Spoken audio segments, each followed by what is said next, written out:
प्यारे दोस्तों, आज हम आपको एक ईमानदार और नेक आदमी का वाकया सुनाने वाले हैं। जब एक चोर ने नेक और ईमानदार आदमी को मारने की कोशिश की, उसके बाद उस चोर के साथ जो हुआ उसे देखकर आप हैरान रह जाएंगे। आप इस वीडियो को पूरा जरूर देखें, लेकिन उससे पहले अगर आपने इस वीडियो को लाइक नहीं किया है तो वीडियो को लाइक जरूर कर दें। तो चलिए देखते हैं ये वीडियो। दोस्तों, कुछ वक्त पहले की बात है। ईरान में एक बहुत गरीब आदमी रहता था। मेहनत मजदूरी करता, लेकिन बहुत ईमानदार, नेक और इबादत गुजार इंसान था। वो मजदूरी करने वाला शख्स हलाल रोजी इस तरह से कमाता था कि एक जगह से सामान दूसरी जगह पहुंचाता था। अब क्योंकि वो ईमानदार था, नेक दिल का था, तो लोग अपना कीमती से कीमती सामान, चाहे वो कितना भी कीमती क्यों ना हो, उसके जरिए ही दूसरी जगह पहुंचाते थे। और जैसा वो आदमी खुद था, उसने अपने इकलौते बेटे की तरबियत भी वैसे ही की थी। लेकिन उस बच्चे की माँ नहीं थी, यानी उसकी बीबी का इंतकाल हो चुका था। अकेले ही बाप ने अपने बेटे की तरबियत की थी। बेटा बाप को जब रमजान के रोजे इतने एहतमाम के साथ रखते देखता तो उसके दिल में ये ख्वाहिश पैदा होती कि मैं भी अपने बाबा जान की तरह रोजे रखूंगा। अब जब रमजान का महीना शुरू हुआ तो वो जिद करने लगा कि मुझे भी रोजा रखना है। तो उसके बाबा जान ने कहा, बेटा बहुत छोटे हैं, अभी आपको समझ नहीं है, लेकिन हाँ, मैं ये वादा करता हूँ कि अगले साल आप मेरे साथ जरूर रोजा रखना। वो फरमाबरदार बेटा इस साल तो मान गया और अपने वालिद की बात उसने नहीं टाली, क्योंकि उसके वालिद साहब उससे बहुत मोहब्बत करते थे। माँ तो मौजूद नहीं थी, लेकिन बाप ने माँ और बाप दोनों का प्यार उसको दिया था। वो उसकी बात टालता नहीं था। दोस्तों, वीडियो को लाइक करते रहें। अब अगले साल रमजान का महीना शुरू हुआ तो उसने अपने बाबा जान से शुरू से ही कहना शुरू कर दिया कि मैं पहला रोजा रखूंगा। इस बार बाप ने उसकी बात नहीं टाली और कहा, हाँ बेटा, मैंने वादा किया था और आप मेरे साथ रोजा रखेंगे। पूरी रात वो बच्चा इसी खुशी में जागता रहा कि मैं रोजा रखूंगा। जैसे ही सहरी का वक्त शुरू हुआ तो उसने वालिद को उठाया और कहा कि अब्बू, सहरी का वक्त हो चुका है, चलिए मेरे साथ सहरी कीजिए। दोनों बाप और बेटे ने सहरी की और मस्जिद में नमाज पढ़ने चले गए। फजर की नमाज अदा करके दोनों बाप बेटे घर पहुंचे तो वहाँ एक अमीर आदमी उनका इंतजार कर रहा था। वो शहर का बहुत बड़ा रईस था, सेठ आदमी था। करीब जाकर बाप ने पूछा कि मैं आपकी क्या खिदमत कर सकता हूँ। तो वह कहने लगे कि मैं जानता हूँ तुम बहुत ही ईमानदार हो, नेक आदमी हो, मेरा बहुत कीमती सामान है, ये सामान मुझे जल्द से जल्द अपने गरीब रिश्तेदार तक पहुँचाना है। अगर तुम मेरी बात को मानते हो, यानी मेरा सामान पहुँचा देते हो, तो मैं तुम्हें इसके अलावा बहुत सारा इनाम भी दूंगा। और मेरी ये मजबूरी है कि मैं तुमसे ये काम करवा रहा हूँ, लेकिन इस वक्त मैं तुमसे ज़्यादा किसी पे भरोसा नहीं कर सकता। अब क्योंकि वो आदमी नरम दिल था और उसका काम ही यही था, तो वह कहने लगा, हाँ, ये काम मैं आपको कर दूंगा, आपका ये काम हो जाएगा इंशाअल्लाह। बाप ने बेटे को देखा तो बेटा बहुत उदास था, लेकिन बाप ने समझाया, बेटा ये तो मेरा काम है और आए हुए काम को छोड़ना इस तरह से ठीक नहीं है। मैं इंशाअल्लाह इफ्तार तक तुम्हारे पास आ जाऊंगा। और यूं वो आदमी सामान लाद कर वहाँ से चल पड़ा। और वो सामान लाद कर जा रहा था तो रास्ते में एक दरख्त के नीचे एक आदमी नजर आया।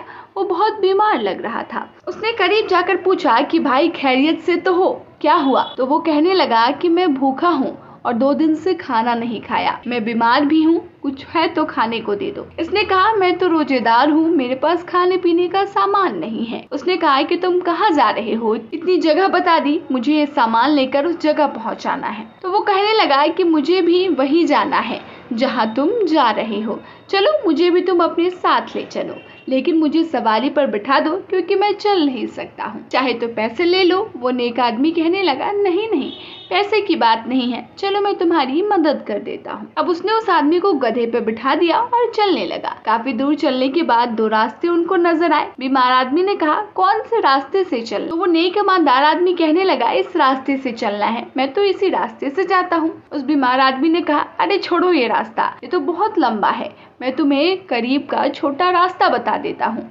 वहाँ से तुम बहुत जल्दी पहुँच जाओगे। तो वो नेक आदमी कहने लगा, हाँ ये तो सही कह रहा है, मुझे तो वैसे ही जल्दी ये काम करना है, मेरा बच्चा घर में इंतजार कर रहा है। अब बीमार आदमी के कहने पर वो उसके बताए हुए रास्ते पर चल पड़ा। थोड़ी दूर चलने के बाद रास्ते में एक खतरनाक घना जंगल पड़ा। जंगल को देखकर वो सोचने लगा, ये तो भयानक जंगल है, जंगली जानवर यहाँ पर मौजूद होंगे। ये अजनबी आदमी मुझे बिला वजह यहाँ ले आया। अब पीछे मुड़कर देखा तो क्या देखता है, वो जो खच्चर पे बैठा हुआ अजनबी अनजान आदमी था वो कूदकर जमीन पर आ चुका है और सीधे खड़े होकर उसने अपने सर से चादर हटाई और ऐसा लग रहा था वो बहुत ताकतवर इंसान है। हंसते हुए उस शरीफ आदमी की तरफ बढ़ते हुए और कहने लगा कि मदद तो एक बहाना थी, तुझे मुझे लूटना भी है और तुम्हें मारना भी है। जब मारने के लिए उसने अपना खंजर निकाला और उसके करीब बढ़ा तो वो नेक आदमी कहने लगा, भाई तुम मुझे मत मारो, तुम मुझे क्यों मारना चाहते हो? ये सामान मैं तुम्हें नहीं दूंगा, ये किसी की अमानत है और जो हकदार तक मुझे ये सामान पहुंचाना है। तो वो कहने लगा कि तुम्हें मारना भी जरूरी है। मारना इसलिए जरूरी है ताकि किसी और को जाकर ये ना बताओ कि रास्ते में तुम्हें किसी ठग ने लूट लिया है। उन्हें एक आदमी कहने लगा कि ठीक है, लेकिन मरने से पहले तुम मुझे आखिरी नमाज पढ़ने दो। तो वो हंसने लगा और कहा कि चल जा, नमाज पढ़ ले। सब दिखावे की नमाज तुम लोग पढ़ते हो और मौत के डर से नमाज पढ़ने जा रहे हो। तो वो कहने लगा, मौत का डर नहीं है और ना ही दिखावे की नमाज है, खालिस अल्लाह ताला की मोहब्बत में नमाज पढ़ रहा हूँ क्योंकि रोजेदार हूँ। और इससे ज्यादा क्या खूबसूरत बात होगी कि रोजे की हालत में मुझे मौत आएगी। ठग हंसने लगा और कहा कि मरने से पहले सब दिखावा करते हैं, दिखावे की नमाज पढ़ रहा है और तुझे कौन बचाने वाला है? इस वक्त इस घने जंगल में मेरे अलावा कोई नहीं है। जब वो नेक आदमी नमाज पढ़ने के लिए खड़ा हुआ और सजदे में चला गया तो दुआ करने लगा कि ये अल्लाह, ये मेरे रब, ये कैसी मुसीबत आ पड़ी है, लेकिन मैं राजी हूँ इस बात पर, लेकिन ये सामान तो अमानत के तौर पर मुझे दिया गया था। ये अल्लाह, इस सामान को तू हकदार तक पहुँचा। इधर ये नमाज पढ़ रहा था और उसका बच्चा अल्लाह ताला से गिड़गिड़ा कर दुआ मांग रहा था, ये अल्लाह, मैंने सुना है रोजेदार की दुआ कबूल होती है। मेरे दिल में घबराहट हो रही है, मुझे लगता है मेरे वालिद साहब किसी बहुत बड़ी मुश्किल में हैं। उनको जो भी मुश्किल है उस मुश्किल से तू उन्हें बचा ले और वो खैरियत से मेरे पास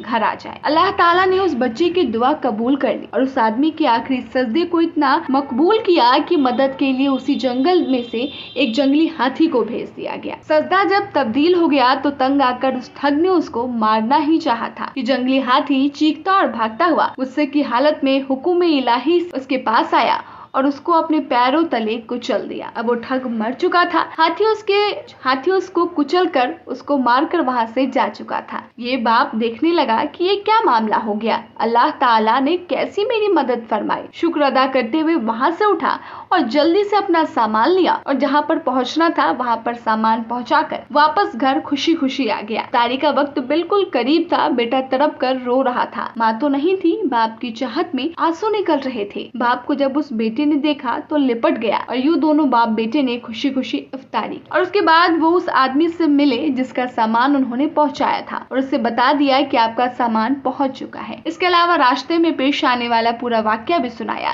तो सेठ साहब इतना खुश हुए कि उसको इनामो इकराम भी दिया। सुभान अल्लाह।